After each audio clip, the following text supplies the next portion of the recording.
Hello, good evening, and welcome to the Super License F1 podcast. My name's Rodney. My name is Zach. Welcome to the Double Vax Bro Show. That's it, that's exactly right. Got my second vax today. I'm joining you in the vax pool. I'm vaxxed, waxed, and ready to relax. Come in, man. The water is fine. So fine in here. Boy, for you, summer. It's warm, and for us, it's cool because you're in winter and I'm in summer. Yeah. What's it called when you... Oh, no, I shouldn't go down that train of thought. Don't do that, Rod. Don't say those words out loud into a microphone and put it on the internet. No. You're definitely going to have to slack me what you were going to say so I know. It's a Formula One Austrian Grand Prix this weekend. First of all, Zach, we'll do a quick check-in. How are you going, buddy? Good. Yeah, things are fine. Everything's fine. The sun is shining and then it rains and then the sun is shining again. Sounds like still at home. It's good. You know, everything is good. We got all Rod. Oh my fucking God, the amount of sport. There's a lot of sport on. We got tennis. A lot of sport. We got Grand Prix. We got Euros football. The Olympics are starting in a second. I heard about the Euros literally football. tomorrow. Oh yeah? It's coming home, apparently. Oh, is it coming home? Oh, I love it when it comes home. It's just so scary to think about it out in the wilderness, missing its home. You're right. It's gone out there. It's got weird, interesting ideas that we're not necessarily sure we want or that the UK would want brought back, but at the same time, they desperately do want it back. Football, the prodigal son of sport. Yeah. You can take it out of the home, but you can't take... What are we talking about? I'm glad to hear that you're well, and I'm glad to hear that your life's been full of sport. I know that's a big thing for you. So yeah, that's terrific. What about you? Yeah. Less sport filled. Less things coming home, mostly because I'm home most of the time, which is fine. Because it's safe here and everything's great. But now I'm vaxxed. I don't know. I'm just going to be swanning around, both of my sleeves rolled up. Just like saying to the world, come on, give me what you got. Come at me, bro. You're showing off your puncture wounds and the world is like, exactly. I want some of that. Exactly. Yeah. I didn't get a card though. Everyone else here gets a nice little blue card. I didn't get one.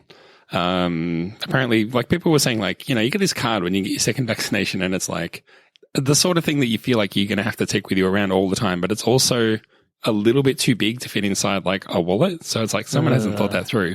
But then I didn't even get one. So anyway, we should get into a couple of bits of news before we talk about the race. One of them ties in a little bit to getting vaccinated, which is the main reason I was getting vaccinated, so I can go to the Melbourne Grand Prix, except it's been cancelled. So that news was confirmed just yesterday, if you were listening to this tomorrow, or it's tomorrow if you were listening to this 2 days ago. God. Basically, Melbourne Grand Prix cancelled due to just there's quarantine restrictions still on people coming to Australia. They have to quarantine for 14 days. That just does not work for Formula One. Low attendance rate due to low vaccination rates, which, you know, I could talk for an hour about our vaccination rates, but essentially, you know, the phrase from our Prime Minister that keeps coming back to haunt is that he said, we don't need to get vaccinated in a hurry. This is not a race. And now, unfortunately, those words have come literally true. We're not going to have a race because we aren't vaccinated enough. It's a real shame. I had kind of earmarked because I wanted to we talked about back, this. and it would have been nice to maybe get back to Australia for this race. And now... You know, because that's my home too. Talking about it coming home, I'd like to come home and say hi to you and other with your scary ideas. Bring in all of my weird European English ideas. Do you know, Zach, we're out of the EU. We voted out. We're still part of Europe, mate. Calm down. So yes, that means no longer would I even be. Now there's absolutely no reason to come home. If the Grand Prix is not on, why would I? And the worst Australia thing loses is, a Grand Prix, I might not ever come home again. I can't see things being any better in the next 9 months. So next year is looking shaky too, unless they delay it until the end of next year again. But yeah, boy, things are not looking so good here. They probably will do that, right? They'll just put it at it'll be November 2022, the Richie Benno year. The year of Benno. Yeah, I like that. Do you want? I took care of that news item. Do you want to jump on the next one? This is a bit closer to home for you. Yeah, well, yes. Look, I'm not English yet, British yet, but tell you what, you know who is Lewis Hamilton, and he has signed on for 2 more years with Mercedes. With Toto Wolff saying today, he doesn't even imagine this will be Lewis Hamilton's last contract. Lewis Hamilton's going to be racing forever. It turns out, yeah, basically. good for him. So this is interesting because it's 2 years, and we all maybe expected like just one more year, like maybe just like a continued option of like, do you want to go on again? Do you want to go again? Do you want to go again? But maybe it was like, you know what, locking in for 2 years, we've got to come back because Red Bull are pushing really hard, and Valtteri Bottas is not going to help us. And maybe he ain't going to do it. Yeah, and the driver market's a bit finicky. So who are they going to put in if Lewis did leave? Is it why don't you tell me what you think? Why do you think they gave him a 2-year contract? I suspect that, I mean, you know, if Mercedes had won every race and they were blitzing it this year, they would, you know, Hamilton would have the biggest, widest smile. He'd be asking for the most amount of money in the world. He'd basically be asking for the entire, you know, all of the money, literally all the money. But the fact that it's such a game on this year, and in fact, Red Bull are looking really dominant, and you'd have to say red hot favorite to take the championship this year. I think that is what has helped this stretch out to a 2-year contract. I mean, basically, unfortunately for Hamilton, he doesn't really hold any of the cards anymore because they're like, oh, we need you to win, but also, you know, you can't make so many demands for us because winning is not necessarily in the bag anymore. So, I think that this is a move. My first thought when I heard this news was that, 2 years means Merc don't feel confident about this year. And then I heard other people in the paddock say the same thing, which not necessarily that I care about what other people think. I never have before. But in this case, I felt kind of validated. What do you think? Yeah, I think you're right. I think they'll be like, we might not be able to deliver a world championship for Lewis this year. So what does that mean for next year? Like next year could be a bit of a finicky year. You know, changes coming in. Yeah, things are fluctuating, you know, Aston Martin seemingly stealing everybody's talent from like all the top teams. You know, changes are afoot. So give Lewis Hamilton a couple more years to kind of see. That's good for Mercedes because it ensures the next couple of years they don't have to worry about having a world, like one of the greatest drivers ever in one of their teams, like in one of their seats. They've got that, right? Lewis is there. And Lewis Lewis has an incentive to sign the contract because he's like, well, that will mean probably at least one of those 2 years I'll win the world championship. So that's good. I've got one more in me. That's why I'm here. I'm here to win the world championship. So great. Should be able to get the guarantee of being able to win it one time. You would hope. I mean, that's what I would think if I was him. And it also gives Mercedes the extra breathing room to be like, well, we can kind of coast along and then we can think about having a new number one driver if we needed to in 2024. I mean, think about how good Russell will be by then. Yes, well, that's an interesting question, I think. Do you think that Lewis signing for 2 might be a clemency for Bottas to maybe get another 1? No, because if they don't do well this year, I think if they don't win the Constructors this year, I think Mercedes, it might not be even in Toto Wolff's hands. I think Mercedes might be like, what the fuck are we doing here? Like, why wouldn't you just get another really good driver in that second seat and at least have... Maybe 2 years. Like, I mean, you could put Russell in that second seat and have him learn for a couple of years. You know, him and Lewis are mates. You know, it's hilarious to think of Mercedes being in a rebuilding phase next year. I mean, as much as they would be in a rebuilding phase, you know, taking one of the most talented young drivers on the grid and putting them in the best car or second best car, as the case may be, that's not exactly going to be rebuilding. You're just giving someone with great talent, great tools to go and succeed. You know, they're not taking somebody out of a different sport and being like, you're going to learn how to drive a car fast. It's like, you already do it every day. Here's just a faster one. Yeah. Thing I thought about today for the first time, and I don't know why this hasn't occurred to me before, is Greg Russell, or mate Greg Russell, and then Lewis Hamilton in the same team. British dream team there. Yeah. Yeah. 100%. I mean, because we'll get into it in the race, but Hamilton was very... effusive? Hamilton was very generous with his praise for Lando Norris this week, a fellow Brit, which made me realize, there's a Brit connection there, and especially if Russell gets in, 2 Brits. Effusive is the right word. Showing or expressing gratitude, pleasure, or approval in an unrestrained or heartfelt manner. I just was thinking of a different word. Well, I was trying to guess at your word, and my word was better. I don't know why you didn't listen to my feedback. I should. So dumb. You keep telling me this, and I never listen. I should listen to your feedback, which is that I should listen to your feedback more often. You ready to talk about the race? Yeah, man.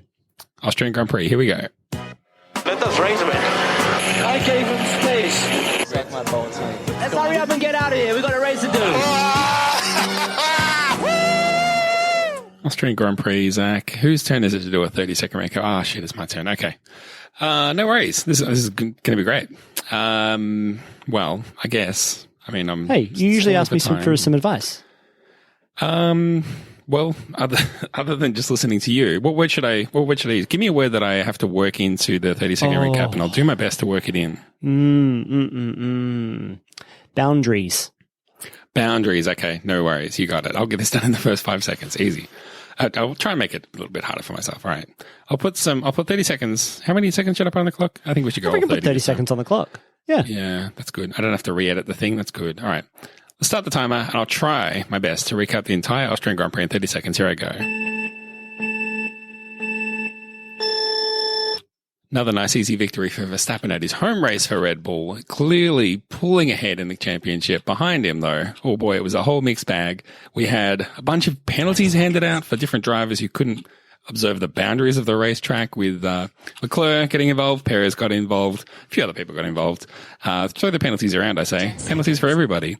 Then you got team orders at Ferrari where one car got released and they overtook the car ahead. You always love to see that. What the hell are Raikkonen and Vettel, best friends, crashing in the last lap for? What are they doing that for? Nice one. Hit all the key talking points. Got the word boundaries in there. Boundaries. There was a fair bit there. Boundaries. Is boundaries like a bounty, but it's not a chocolate bar? I think that's how it works. God, how quickly I put the bounty discussion away after last week. It's just like, I never can't ever really put it away. Again. No, true. it just doesn't happen. Zach, did you like this race? I did. Yeah. It's decent. I really did. It's pretty good. I thought it was a pretty good race. I thought it was nice to see exactly what we described last week, the week before, which was that it's actually not a bad track for battles. You do see some easy overtakes, but people come back. They come back at them. You're like, you're going to overtake me? Fine. I come on right back at you. Kicks on. I'm going to let you go past. Like the first time Leclerc Perez was trying to make Leclerc get that battle was ongoing through the whole race. I know, but like the first time Perez was like, I'm going to overtake you, Leclerc. He's like, you can come past, but then I'm going to cut back underneath you. And then Perez was like, I'm having none of that. I'm going to drive on the side of the road and get you a penalty, which I'm sure we will talk about in detail. Well, yeah. Why don't we talk about that? Verstappen won. Everyone knows that. He went and won. It was easy. True. Lando Norris was a beautiful foil for Verstappen because it was just like, you hold up the Mercedes and they can fuck around with you and I'm just going to drive off into the distance, which is what he did. So a delight. Good on him. It's like 50 races in a row that he's won, something like that. Imperious, probably going to win the championship. Mercedes have no answer as long as Verstappen keeps getting poles. So job done, right? Now look who's effusive with their praise. Tell me about Perez on Norris. How did you read it? So yeah, boy, this was a hot topic. I think this is a hot button topic for the race. Opening laps. I thought it was on the first lap, but was it after the safety car restart? Maybe that Perez decides. I think it was the first corner. I feel like. I thought it was the first corner too, but anyway. Because it took them half a race to work out what happened and who they were going to penalise. Yeah, well, exactly. And plus, it happened on the first lap, which is famously when they're like, I don't think we give penalties on the first lap, do we? No, there's nothing in the rulebook that says you have to give a penalty on the first lap. They kind of let stuff go, except that Perez went around the outside of Norris. I didn't think at all that he was alongside or in front, and Norris just shut the door and pushed him pushed him outside of the track boundaries, off the track. Perez has a friggin' whinge on the radio, and all of a sudden, 20 laps later, Norris gets a 5-second penalty. Even then, he was like, for what? It's like, for that thing that happened 20 laps ago? What? Which we were all saying as well, I think. I put together the race notes for this week, for the ones that we're reading off right now. But I was watching the replay, and if anyone, hypothetically, if you were watching me type them in live, you would have been getting almost like me live tweeting the race in my own notes, where I would write something and be like, this is outrageous, and this should happen, and that should happen, and then it would happen. I have to go back and delete it and change it. It was a real living, breathing document. Yes, I took some notes on my phone, as is my new tactic if I'm watching the race live. Just look at you, big guy with a phone. Yeah, just some little bits and pieces so I don't forget shit. I tweeted around that once the penalty came through that it was super interesting that they gave him a penalty because they got on the radio to Christian Horner, as in the commentators got on the radio to Christian Horner after the incident and was like, "Oh, what do you think of that?" And Christian Horner was like, racing incident, Yeah, I thought no one really manages to pull off overtakes from the outside on that corner. It's a weird thing to try and do. It's a low chance of success. You kind of put yourself in danger. essentially. Like, you could fuck your own race up, so we don't suggest you do it. He didn't say that last bits at me, ad-libbing and kind of paraphrasing. But essentially, Christian Horner was like, not a penalty, racing incident. And then for them to like, fucking hell, man, like that is the ultimate, like, no problems there. Like, no one crashed. Yeah. It wasn't a big deal. I know Perez lost some positions, but that is the cut and thrust of overtaking in Formula One. That's literally why the sport exists. It is a risky thing to try and do. It's why you see, like, we're always sold on the last few laps, people overtaking. But Lando didn't try and catch Bottas at the end because he was like, I'm not going to fuck my race up here. I'm on track for a podium. Even if I could catch him, I'm not going to try to because I might as well just get the car home. So every time you go to overtake, it is risky. And you're so right. Perez never got past Norris in that move. But at some point, and this is what Paul di Resta said on the commentary, someone has to pull out. And you're the one overtaking on the risky side of the track where there's every chance the door will be shut on you. You do not get to say, oh, well, I'm behind, but I'm guaranteed room around there. Like, it's why it's even in the fucking race theme, right? I gave him space. Like, he could give you a little bit of space because maybe if this was at Monaco and you would have been straight into the barriers and, injured, he might have given you a bit more room. But there's runoff, there's gravel. This is the reason you chose to overtake there was because you knew your race wouldn't be over if you weren't given space. So, all of that taken into account, 100% a racing incident. Yeah, I mean, I mostly just thought that Perez was being pretty impatient. It was a pretty clumsy move, I thought. So I didn't think it deserved a penalty. Obviously, you can't really talk about this one without talking about the other two. So Perez obviously tumbles down the field and then goes into recovery mode. Norris carries on but gets 5 seconds and he has to serve later. It drops him from second spot where he was holding Hamilton back a little bit, but then eventually he just could not hold him back any further. So P2 was sort of never really on the cards, I don't think. And then he got a penalty anyway. But so Perez tumbles back and starts to recover, but then he finds himself sort of up against the Ferraris. So then we get Leclerc, who was on a different strategy than Perez, but was trying to get past Perez. And then on the first time it happens, Leclerc goes around the outside of Perez and Perez pushes him off the track. This is where, if you had seen my notes, I was writing in all caps. I was writing, what the fuck? I was writing, this should happen, that should happen. But absolutely, they had to penalize Perez at that point because he had been the benefactor of a penalty that had gone against him. And then, not only does it happen once, it happens twice. I don't know if they told Perez, Norris got a penalty for pushing you off the track there. I don't know if they even told him, because he might have been thinking, what the fuck? I get pushed off the track? No way, I'm going to push this motherfucker off the track. So, push him off the track, not just once, but twice. And then, of course, cops 2 penalties for pushing him off the track both times. One time was in the corner. Another time was sort of in between the 2 corners. And on the one hand, the second time, I almost feel like, on the one hand, there's less that he can do about it between corners because you sort of just have to take the racing line. Otherwise, both corners are ruined. But on the other hand, I was like, well, mostly when we see overtakes and stuff, it's usually for what's happening in the corner. Like, a lot of the rules are written around, like, you have to, you can move, but then you have to rejoin the racing line to take the corner, and you can't do this, you can't do that around the corners. A lot of the regulations are written with corners in mind, and not necessarily just genuine normal overtaking on the straights. But so I don't know. On the one hand, I sort of thought, that's almost more egregious because there was more that he could have done about it. Like with Norris or even Perez. On the racing line, someone comes around the outside, there's sort of less that you can do about it because often you're just committed and there's not much you can actually do to change. But when you're between corners, in theory, you could lift and you could definitely leave more space. So I don't know. I think you're exactly right. I think on the first, what you're describing there is that if you go off the racing line, you've compromised the exit of your corner and you are going to get overtaken. So the person on the outside is like, cool, I've forced you into a decision. I've forced you into doing something through putting myself at risk and making you choose like my safety and give me space and compromise your own corner. That's how I got the overtake done. Like that's, to me, that's kind of similar to like, I threw myself up the inside onto the apex and you turned into me. That should be your penalty. It's like, no, if you get broken, then that's because that gap wasn't really there. Yeah. It's also a little bit like, I'm here to drive as fast as I can. I'm not going to drive a little bit slower so that I can monitor myself versus you to see who's going faster, because you will just then overtake me, and that's not how this works. So my role is to go as fast as I can. And if that means I stick to the racing line, then I stick to the racing line, and bad luck for you. So I don't know. The problem is if you say the first one shouldn't have been a penalty, you have to say all of them shouldn't have been a penalty, I think. So, I mean, in the was justice served, you go, well, for whom was justice served? Maybe Charles Leclerc? Kind of, not really, maybe. Yeah. Did Perez get his just desserts? Well, I don't know. Don't really know. He got pushed off the track once and then got 2 penalties for the other time. So he doesn't really feel like he got justice served either. Yeah, he's going to be like, I had a really hard race. It's like nobody wins out of this whole penalty situation. Yeah. Is what I'm saying. I had my gut reaction to the second Leclerc-Perez incident was that I think Perez purposely drove off that corner in a way to force Leclerc to go further wide than Perez actually had to. I don't think Perez was actually keeping to a racing line. I think Perez was like, I've taken the apex. Right. I would expect to turn harder right here and kind of drive out, but I'm just going to drive in a straight line, actually.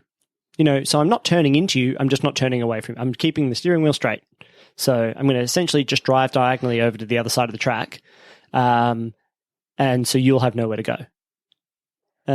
Which is not, I don't think that's kind of like the natural, that's not how anybody would have like taken that corner. And look, that you do change the way you take corners when you're being overtaken, but I actually felt on the second one as well, I think Leclerc was further past him.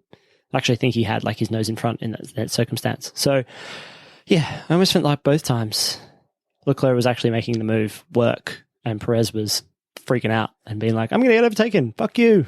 Not my favorite bit of driving from Perez. I have been effusive about him this season. And it really felt like today he was like, cool, I've done my job for this season so far. I'm going to get my elbows out, fucking throw them around and show people that I'm not a second, not to show people I'm not a second driver, but like I'm going to be on the podium on merit and I'm going to win races on merit. Like he's starting to get that going about him a little bit, which is actually not his purpose. On this weekend, it would have been actually way, way, way, way, way better for Red Bull to have him finish on the podium. Imagine if there were no Mercedes on the podium. That would have been an absolute banner day for Red Bull. What a statement. But instead, he is down there in, 6th. That's nothing. Yeah. He seems like someone who's in bad need of a little break, little breather. This triple headers, these are tough. These are tough to get through. I'm in need of one. Yeah. Oh, boy. What else can we talk about? So, Verstappen, real easy win. Mercedes, we had, what had happened with Hamilton? He had a little bit of a damage. I missed this. He just decided to go and get a little bit of a damage on his car and then couldn't keep up the pace. And obviously he has to, bad news Bono gets on the radio eventually and says, Lewis, you're too slow for Bottas. He's going to get overtaken by Norris. So you need to let Bottas through. I guess then try and hold up Norris a little bit. Did what he could, but at the end of the day, it was still Verstappen, Bottas, and Norris on the podium, and Hamilton off the podium, which he's not had. Obviously, that's not a good race, but he's not really had a good 3 or 4 races. Yeah, he's had a tough triple header. This is not like it's almost gone exactly how Red Bull wanted it to go, which is like, cool, we'll have that race in France, and we'll kind of find our feet, and we're coming off a win, so that's good.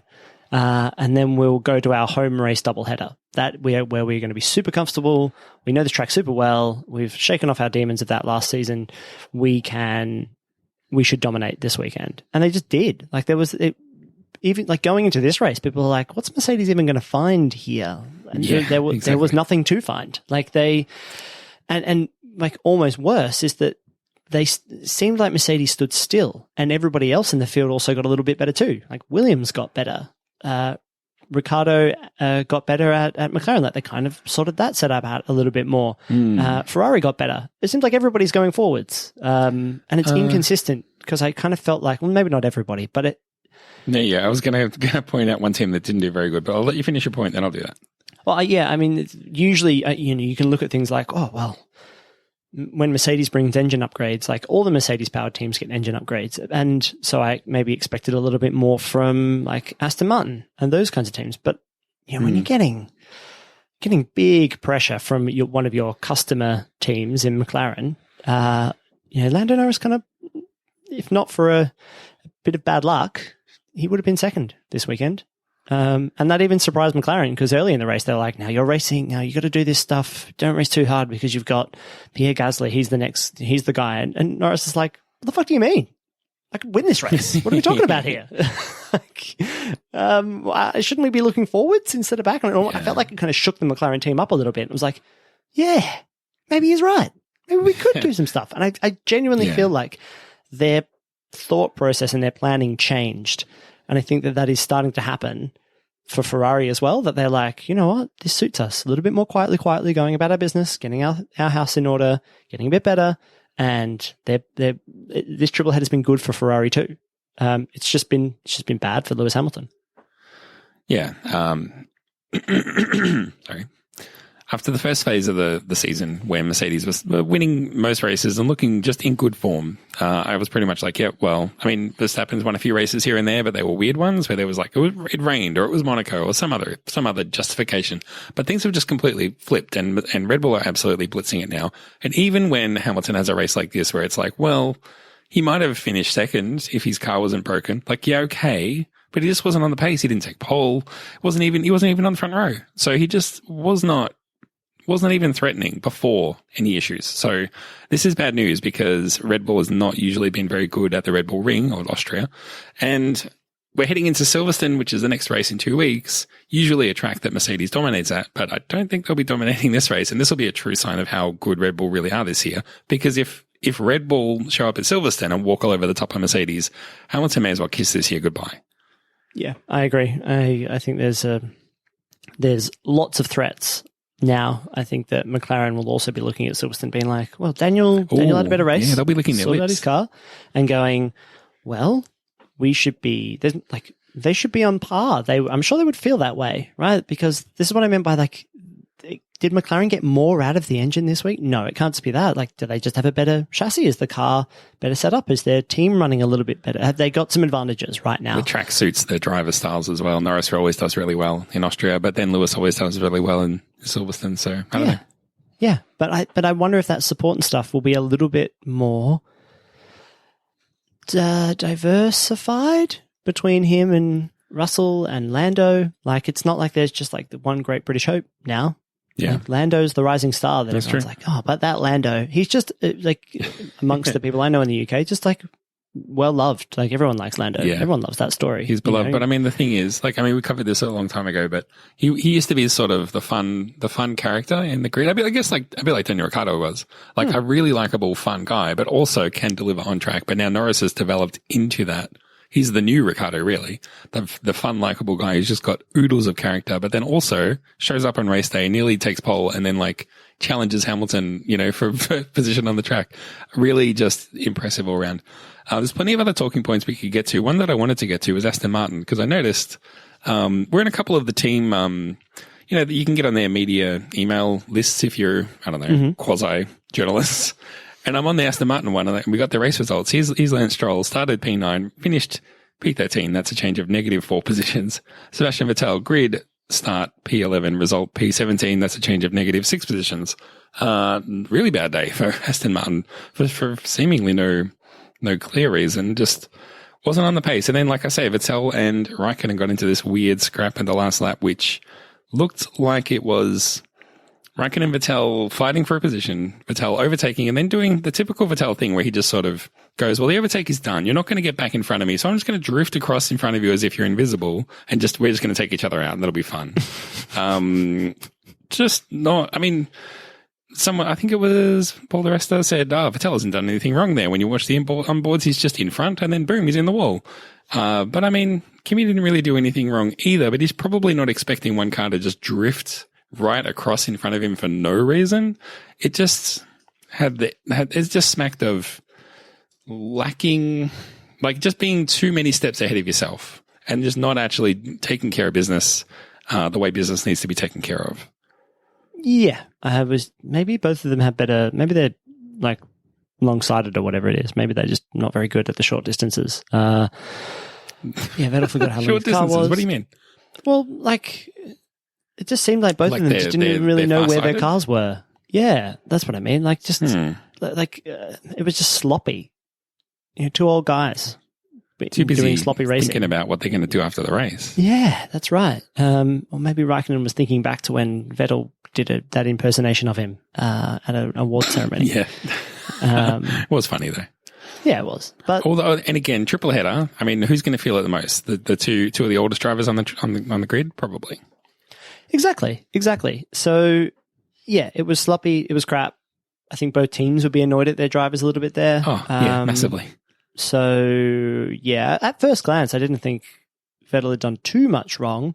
But it was just one of those things where you're like, well, the overtake's done. Like, separate, move away from each other. Like, Raikkonen's not really attacking and Vettel's not really defending. It's just like they both just snoozed the wrong way. Or like, they both zagged. When you're like, oh, no, one of you should have zigged. Yeah. Raikkonen's famously, too. I mean, he gets praised for this all the time when he's getting overtaken. Was just, like he didn't get involved. He knows that that's not his race. He knows the car he's in. He just gets right out of the way because he's just an old hand and knows that it's better to run his own race and finish where he's going to and just do nothing to jeopardize that. But that's what makes me think it was maybe more Vettel's fault, but I don't know. We did heap praise on Lando Norris before. I think that Ricciardo, obviously Norris finishes I don't even know, one bee's dick behind Verstappen for pole. Ricciardo out of the top 10, but to finish nearly next to each other on the track at the end of the race was, I think, a pretty strong result for Ricciardo. The one that he needed to after really a tough month or two and a really frustrating qualifying. His qualifyings have been horrible this whole season. Like, he cannot get one lap pace out of that car. They're so bad. Like, every qualifying, his first run in, whether it's Q1 and it's 13th, barely scraped out there. And then Q2, it'll be he's not even his first run again. He's really going to have to improve, and then often doesn't, and then gets knocked out. He cannot turn that car on. He made a good start this weekend. And I think his strategy worked out well. He got a lot out of the tires. I think he just needed a weekend that went well for him, and that he seemed to be approaching his kind of ability and confidence again. This will be a sheer confidence boost for him, and he will be a little bit annoyed that Sainz got past. As you've got the notes here, Ferrari swapped Sainz and Leclerc. Sainz got past Ricciardo. That was kind of bound to happen. The good thing is he didn't crash, and he did keep them behind for a long time. So yeah. I think what he wants to be able to do is be able to go back into the garage and be like, I was thinking about this. This is going to be my final thought, but I've got another one in mind. Okay, good. Who, of all the team daddies, and I think of the team daddies as Christian Horner, Zach Brown, Toto Wolff, and Günther Steiner. I know there are other team daddies, but they're the kind of main four team daddies I think of. Sure. And I think that Zach Brown might be the best team daddy, because I think that he would always be an arm around the shoulders kind of gut manager. Every single race he would just be like, Daniel, it's fine. You're one of the best drivers ever. It's going to be great. We're going to get it sorted. Take all the resources you need. Get in the sim or don't. Do you need a bath? What is it? I'll run the bath for you. Let's go get a drink or let's have schnitzels. What do you want to do? It's going to turn out. Don't even worry about it. Just get out there and express yourself. And I think this weekend he would have, of course, he would have been really, really, really happy for Lando. And that, does Zach Brown love Lando as much as Christian Horner loves his Dutch son? I don't know. But at the same time, I think Zach Brown would maybe even share the love evenly after a race like that. He'd be like, Lando, I knew you had it in you, but Daniel, I'm also glad that you had it. You finally clicked. Yeah, everyone's I think getting there's something cream about Zach Brown in that his actions speak more than his words probably do. I feel I'm thinking with Toto, I'd always be second guessing what he's saying, trying to work out his strategy behind what he's trying to tell me. With Christian Horner, I'd be like, whatever, this is all just platitudes for Max, and then whatever for the other person. Then with Günther Steiner, it's just a bit if you did well, you get a pat on the back. If you did poorly, you get a big slap in the face. That you know where he stands because he's very literal. But with Zach Brown, it would be more he'd be encouraging, but you would definitely like get the message, but still feel supported. Like he might say, you did a really good job, even if you know, you were saying I didn't do a good job, but you're supporting me and I appreciate that. He'd be very nurturing and supportive in that way. So, is he the best daddy out of those four? I don't know. Maybe. Yeah, maybe that's a one for the awards ceremony of the Boxers Mutual Super License. Keep that one in the awards. pocket. I'll keep that one in my back We're pocket. talking about F1 daddies, which means clearly our race talk is done. Time to get onto some fantasy focus. I'm going to lean right into the mic and say it nice and loud this week. I've got the race result. If you would like me to cover the race and you want to cover the league, how does that sound? Yeah, great. This week, if you wanted to finish in position 3, you had better be Hypothesis by Manager Hypothesis. If you wanted to be in position number 2, you'd better be DJ Ricardo featuring MC Laren by Justin Duff. And if you wanted to be the triumphant team number 1, you had better be Yucknut and French Ghastly by Florge. Absolutely creaming the competition this week. 171 glorious yummy points. Let's see how I did. I think I looked at this up before. I thought I had done really well this week, except it turns out I think a lot of other people did really well as well, which made my results seem even less, where am I now? Even less interesting and accomplished. Zachary Priest, Zero Engineering, position number the 69 on 89 points. Nice. Yeah. I think I did better than that. Yes, go ahead. Whilst I've got it up, I'm just looking at my league position. I've dropped 2 positions down to 70, and you are currently Classic in 67. Neither of us are yet to crack the 1,000 mark on our points. One of us is a bit better than the other, though. I really need to change my team. I didn't go this week. I didn't go down this week. That's plus. It's true. Tell us who's leading the league, Zach. In third place, a lot of hassle, Kilogram 955, 1,382 points. There is starting to be some separation from the podium positions from the rest of the grid, of the rest of the results. So chin up, people.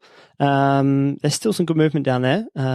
However, the real movement, number 1 and number 2 positions have swapped. So High Rake the Forest by Big Nickhouse, after weeks and weeks and weeks of leading, has fallen to second position, and Yucknut and French Ghastly by Fluge, top 1420, right there. Oofa-doofa. So big changes afoot. Yeah. What are you going to do, listener? Are you going to change your team? You're going to double down, stick with it?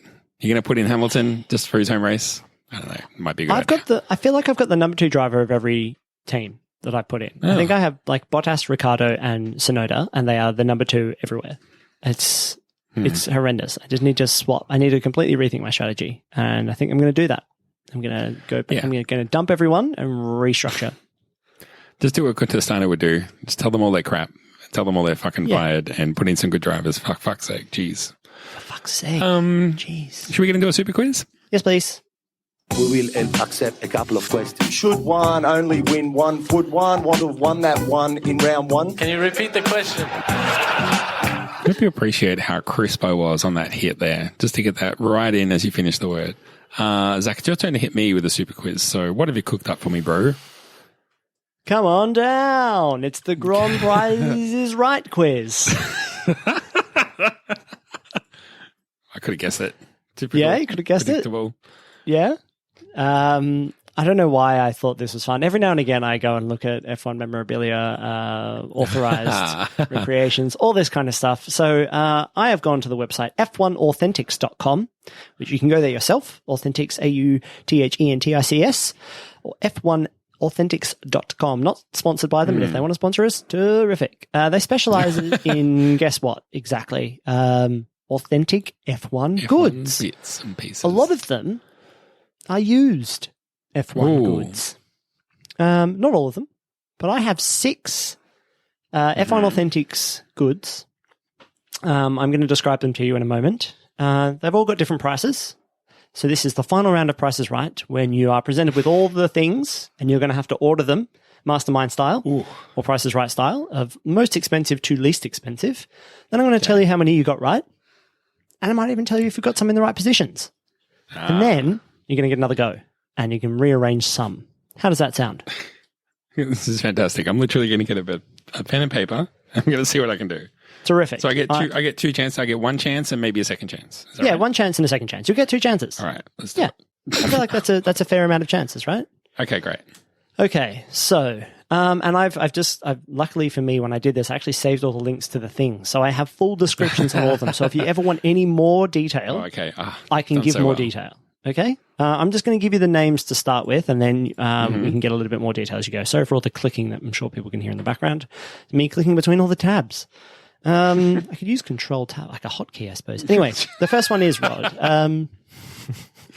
Okay. The first one is Valtteri Bottas 2019 official race spec gloves. They are official race spec gloves 2019, so almost 2 seasons ago now. They are framed.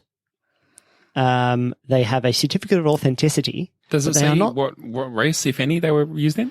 Made for the season, excellent gloves. These are the ones that he won the Russian Grand Prix in, or is it just like... No, they're not even signed. Free practice doesn't even say that they were worn. It was just saying that they're official Valtteri Bottas race spec. So he might not have even worn them. Okay, interesting. According to this description, 2019 was a fantastic year for Valtteri, finishing second in the championship, collecting 326 points, 4 victories, and 11 other podium finishes. He scooped them up in his gloves. He may have held... he's probably never... No one ever holds the trophies in their gloves. They always take their gloves off. Well, they're not going to say he let the championship slip through his fingers, so buy his gloves. You know what I mean? It'd be so crazy. Got caught scratching his ass, so please invest in these limited edition, smelly accurate gloves. spec gloves. Yeah. This one... All of these, that one, so just so you know, that one is not an F1 Authentics exclusive. I just noticed there's a new little sticker on some of these. Okay. The second product, and now noticing this might take a long time to go through them all because they're fun.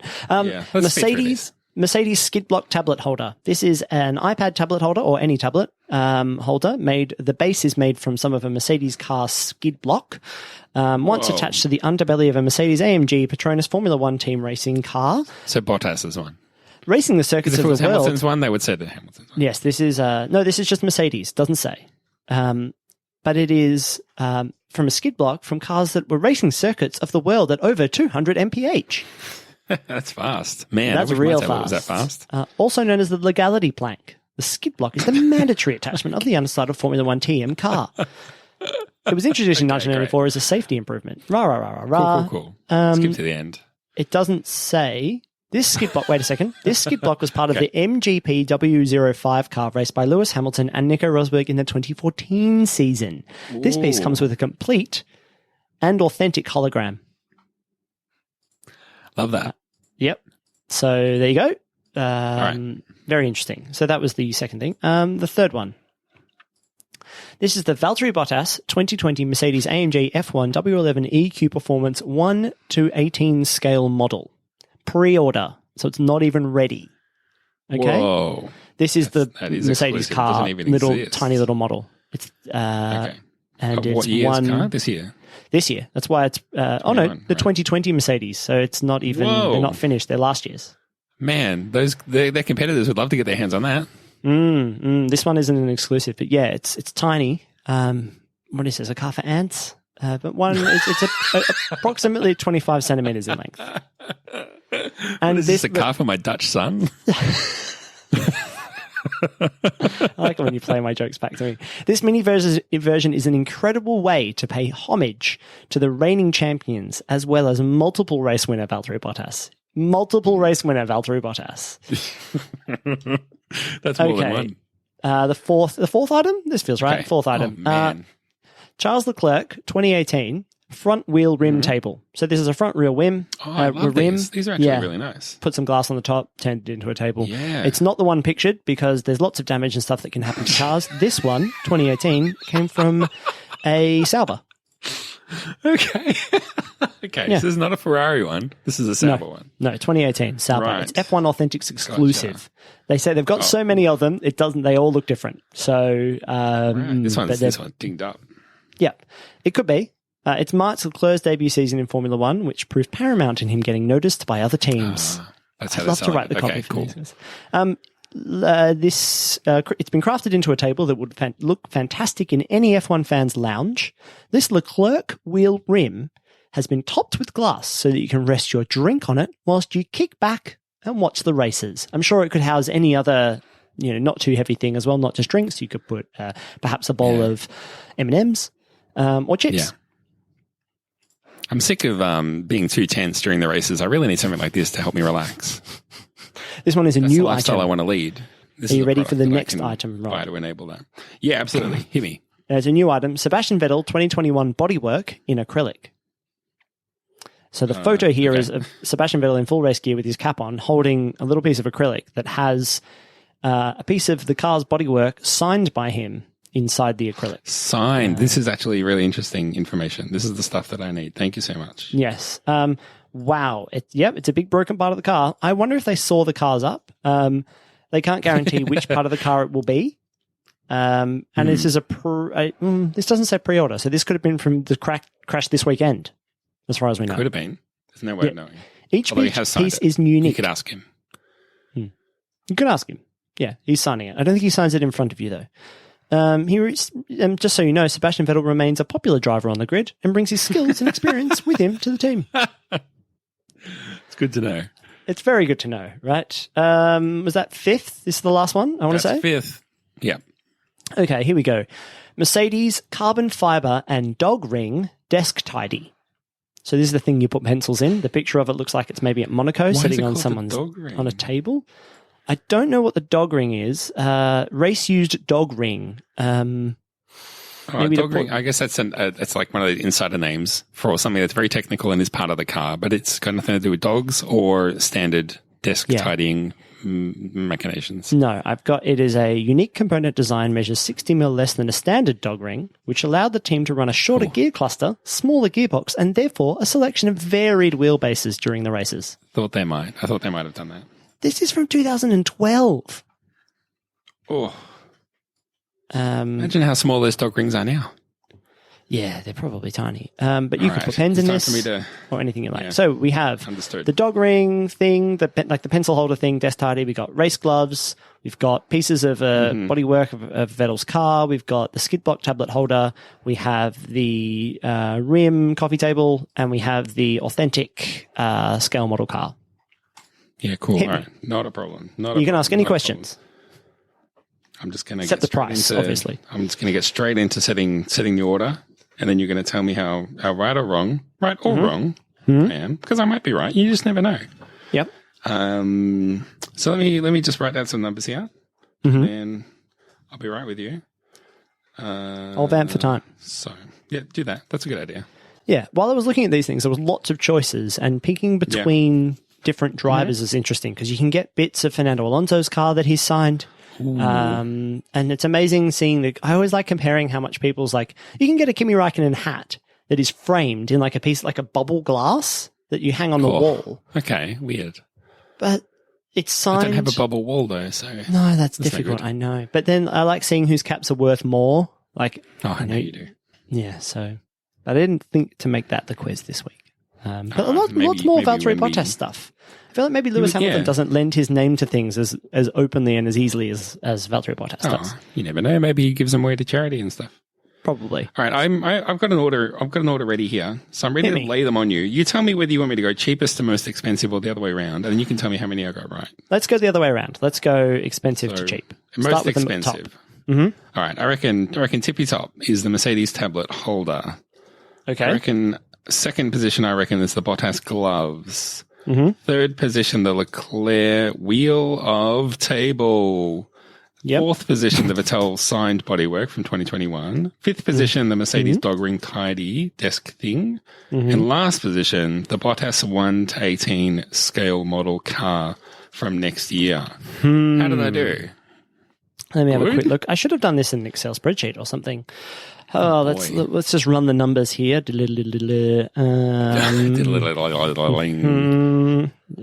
and there. Gee, Rod, I'm going to have to tell you this, and you're going to take it hard. That's none. None in the right position. Okie dokie. All change. No stress. That, the good thing is that there's I don't need to worry about, which one did I get right? I can just do whatever I want here. Do you want me to give you some tips for why don't I give you a couple of hints for the ones that are just incredibly wrong? Give me one hint for one that's incredibly wrong. The tablet holder. Oh, okay. No worries. Well, I'm going to formulate my round 2. Maybe you could pick one interesting random fact from one of these items to keep the innocent the same. Yeah, let's pull up something. I'm having a look at these Bottas race spec gloves, and you don't have to say anything, Rod. You can just plug away at the test there, and it's really interesting. Done and done. Oh wow, that was quick. No, I'm not done. I'm doing things that you just said I should do. I thought these are really odd, right? Because there's every chance that they could have got Bottas to sign these. Like if you were going to, or did they just get a box of them at the end? It's like, hey, here's all the shit that he didn't wear this year. Like here are his boots, his gloves, his race suits, all the stuff that he doesn't need. That like, he crashed early in the race. Yeah. He didn't need a set of new gloves, or maybe he didn't go that weekend, or whatever it is. And so but they're framed. So it's not the same as like, friend of the show, Rob would get X-ray stuff and like wear it. This is not what's happening. They would be like, and the box opens in case you happen to ever want to show them. And he'd be like wearing them, being like running them through his hair, being like, yeah, that's good. Yeah, he'd be at the pub like, why would I hold my cold beer? Smashing like a Farmers Union iced coffee, being like, oh yeah, I can put them on, can I? Oh, that's a relief. God, that's a relief. I love a Farmers Union iced coffee today. Jesus Christ, why did you say that? I'm desperate for one. And an Anish tart. A Farmers Union iced coffee and an Anish tart. Yes, please. Yum, yum, yum. Nice. 2 things I cannot get here. Right. So yeah, the fact that they're not signed or anything, I find very, very, very weird. Not worn or anything either. So they've got no Bottas stink. It's almost like they've been stolen or something. Yeah, but then they show pictures of him wearing gloves of this type to like prove that they are race spec. But also there's a quote here from Valtteri Bottas. My goals in the future is to not just be in Formula One. I want to be really successful world champion. I thought the quote would be something about gloves. Couldn't have won without my trademark gloves. Why is the quote not about gloves? Like a Peterman catalog, like description. Like when it's raining. Japan Grand Prix 2019. I do have an order in mind. So let me know when you're ready, and I'll lay my order on you. I'm ready. Hit me up with the order. Which way do you want it again? Most expensive? Yeah, most expensive to least. Okay, most expensive. The Vettel signed bodywork from a recent car. The former champion Vettel is still popular on the grid, I hear. Okay. Number 2, the Mercedes dog ring desk tidy machine. Never be disorganized again when you've got a Mercedes dog ring tidier. Number 3, the Bottas 1/18th scale model car. Number 4, Bottas's gloves. Number 5, the Leclerc wheel table. And in last position, the one I got very clearly wrong, the Mercedes tablet holder. Who even uses a tablet anymore? Blah. Blah, indeed. Well, I've got some good news for you. You took my advice and you put tablet holder last. That is fair. I'm not going to give you another go because I don't know if you're going to get any closer. I think no. And we have to go to sleep at some point. Yeah, exactly. So 119 There's a 3-hour limit on podcasts. Yes. 119 pounds. Wow. 119 pounds. Is that more or less than you expected? Well, I mean, obviously it is, given that I had this one as the most expensive, it's clearly less than I was expecting. I was thinking though, it's made out a bit of the car. I just thought there would be people who would be like, you're setting your tablet in an Apple case. How much does the Apple case cost? $200. Mine costs $2,000, mate. It's made out of a fucking car. Obviously not. That is true. I would say that you have definitely seemingly given bits of car high rankings. So tablet holder, you got correct. Yes, 119 pounds. It's bottom of the list. Okay. I'm having a quick scan through here the order now. I've got. Yeah, but you went bodywork, desk tidy, model car, gloves, tablet. No, sorry, the wheel, table, rim, coffee table, and the tablet holder. Correct? Oh, I thought you were going. Anyway, I think that's right. Yes, I think that's expensive. Right, yes. Expensive to least expensive, right? Bodywork. Next, fifth least expensive, like as in the cheapest one. Yeah. The next one I had was the Leclerc wheel table. Yes, that unfortunately is the second most expensive piece. £449. From a Sauber. Blah, you buy a whole freaking Sauber car for that. From a Sauber. They wouldn't put the glass on it for you, though. That's what makes it so expensive. Oh, the glass. I didn't think about the glass. You coming Extra up... 30 quid for the glass, mate. And then it makes it more expensive to ship. Not easy. It's hard to ship because then... Yeah, of course. Gloves. Of course. You had the next least expensive, so the fourth expensive overall. That's right. You were so close here. They were the third most expensive at £399 for unused Racebet gloves. That must be the highest profit product because they probably cost about $10 to make. Yeah, if that. So, yes. Then you had the model car as the third most expensive. I did, yes. That is the most expensive piece at £699. All right. Yeah, right? I don't know why it is, but I think it must be the hardest one to make. The rest is all just used junk. That one they really had to actually make a thing. And I don't think they make many of them. Second most expensive, you had the dog ring desk tidy. Yeah. I was surprised that this wasn't the cheapest one. It is in fact the fourth most expensive, the third least expensive. It is £249. So again, in the wrong spot. Whilst it is less expensive than gloves, it is more expensive than what you had in first place, which is the Sebastian Vettel bodywork. You can get that for the one-time price of £199. Whoa. It's a very small piece of bodywork. So funny that they take all these things and they all, according to their fair and market value, they all end with like $9, like $3.99, $4.99, $1.99. It's funny. It's funny they just worked out that way. Exactly. It's weird that way. But Rod, what this means is that the most expensive thing you can buy from F1 Authentic Store is a model car. And then the least expensive is you can get a bit of someone's skid block and they've turned that into a tablet holder. This is just where we've gone wrong as a society. Buying a real car, very, very cheap. Buying a pretend car, you're going to pay for that. Yeah, I think you could buy enough pieces of a Formula One car, all from different teams, for about £1,000. And, based on what you've told me, I'm led to believe it. I'm inclined to believe it.